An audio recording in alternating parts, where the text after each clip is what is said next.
justru dengan ateisme ini mereka akan lebih merasakan kehampaan di dalam hati, kekosongan, kehampaan di dalam hati, dan nggak akan merasa damai.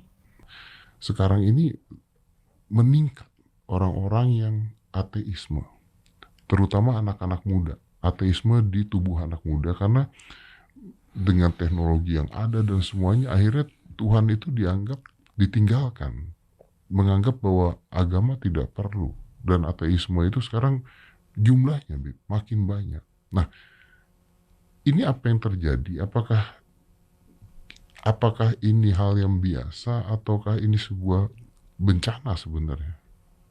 يقول Saya agak sulit, maaf nih. لما رأوا جمال الإسلام ما شاء الله فتعجب بذلك، وهذا الذي يحتاجه الناس. ولكن الآن كما هو جرى في بعض الجرائد أنه انتشر حتى سيما بين الشباب، يعني يخرجون من ما يتعلقون بأي دين أصلا له إسلام ولا فهذا أحيانا في بعض المجتمع قد يزداد هذا العدد. ولكن هذا يوقعهم في الفراغ الروحي.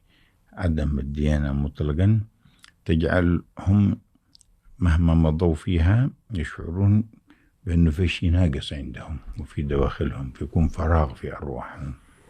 Tetapi justru dengan ateisme ini mereka akan lebih merasakan kehampaan di dalam hati, kekosongan, kehampaan di dalam hati, dan nggak akan merasa damai dari itu semuanya. Dan apapun yang dia punya nggak bisa mengisi kekosongan dan mengobati kehampaan yang ada di dalam hati orang-orang tersebut. Tapi gimana caranya kita meyakinkan orang lain bahwa kita membutuhkan Tuhan? كيف يعني نقول للناس أننا بحاجة إلى الإيمان بالإله؟ هو في البداية قد يفرح بكونه ما تقيد بشيء من الأديان، ولكن عند مرور الوقت يجد أنه لم يتضح هدفه في الحياة ومقصوده من الحياة. فلهذا نحتاج أن نبين لمن حوالينا أننا أن نعيش في كون لا ندري من كونه ولماذا كونه ولماذا خلقنا. هذا أمر يتناقض مع نعمة العقل ونعمة الإدراك الذي هو فينا. Terkadang mungkin di awal-awalnya itu orang-orang yang ateis tersebut mungkin dia girang. Ketika tidak ada hubungan dengan agama manapun dia merasakan seolah-olah kebebasan. Bebas, betul. Iya, di awal, di permulaan. Akan tetapi itu nanti akan berkelanjutan dengan stres dan sumpek dan merasakan kekosongan, dan juga dia akan kehilangan arah. Nggak tahu untuk apa saya kalau begitu diciptakan. Nggak punya tujuan di dalam kehidupan. Dia kehilangan arah, kehilangan tujuan di dalam kehidupan. Ini bertentangan dengan akal yang Allah Ta'ala berikan kepada kita sekalian, sebab kita diberikan akal itu untuk kita fungsikan, untuk kita tahu siapa gerangan yang menciptakan kita. Kenapa kita diciptakan?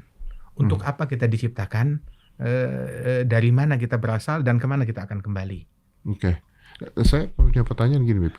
Saya tahu bahwa Habib Jin dan Habib Umar ini sangat amat bertoleransi. Maka kalau pertanyaan saya, apakah kita harus memaksa mereka beragama? Pasti jawabannya mungkin enggak. ويعرف أنكم يعني على غاية من حسن التعايش، وإذا سأل هل لابد نكره هؤلاء أن نكرههم على الإسلام والإيمان؟ طبعا أنتم بتقولون لا كما يعرف ذلك يعني من. Tapi kapan kita harus masuknya, Bib? Nah itu maksudnya. Apakah kita harus memberikan contoh dengan yang baik dan supaya mereka bisa melihat? Karena kan kalau memaksa saya yakin pasti jawabannya tidak nih. طبعا أنتم ما تكرهون بذلك، ولكن إذا متى هم يدخلون إلى الإسلام؟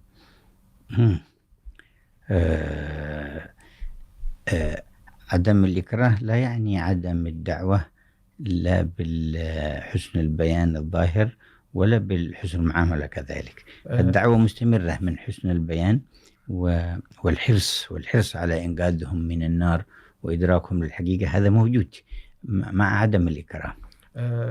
Tidak memaksakan bukan berhenti kita tidak mendakwahkan. Oke. Beda. Kita tidak memaksa. Akan tetapi bukan berarti kita tidak menasehati, nggak membimbing, nggak memberikan penjelasan, baik itu secara zahir ataupun juga, memberikan penjelasan dengan sikap kita, dengan keadaan kita, dengan perbuatan kita, dengan kelakuan, dengan perangai kita. Nah itu pun juga, adalah bagian daripada penjelasan dan tidak ada paksaan.